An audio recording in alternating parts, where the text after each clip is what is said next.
মিটফোর্ডে ব্যবসায়ী সোহাগ হত্যা এবং সন্ত্রাস ও চাঁদাবাজির প্রতিবাদে দেশের বিভিন্ন জেলায় বিক্ষোভ করেছেন শিক্ষার্থী ও সাধারণ মানুষ। প্রতিনিধিদের পাঠানো রিপোর্ট জানাচ্ছেন জুবাইর রহমান। ঢাকায় ব্যবসায়ী সোহাগকে নৃশংসভাবে হত্যা ও দেশব্যাপী চাঁদাবাজি ও সন্ত্রাসী কর্মকাণ্ডের প্রতিবাদে রংপুরে বিক্ষোভ মিছিল করেছে সাধারণ শিক্ষার্থীরা। এর সুষ্ঠু তদন্ত এবং বিচার করতে হবে। শনিবার রাজশাহীতে ঢাকা মিটফোর্ডে ব্যবসায়ী হত্যার প্রতিবাদে পৃথকভাবে বিক্ষোভ সমাবেশ করেছে সাধারণ ছাত্র জনতা।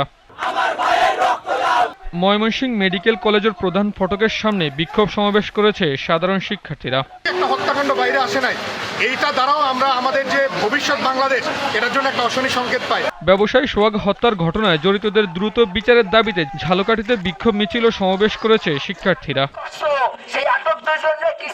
রাজধানী মিটফোর্ডে ব্যবসায়ী হত্যার প্রতিবাদে ঠাকুরগাঁও বড় মাঠ থেকে বিক্ষোভ মিছিল বের করে শহরের চৌরাস্তায় এসে সমাবেশ অনুষ্ঠিত হয়েছে।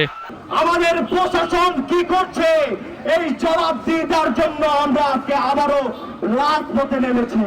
এছাড়াও নওগাঁ জামালপুর মৌলভীবাজারে বিক্ষোভ মিছিল করেছে সাধারণ ছাত্র জনতা।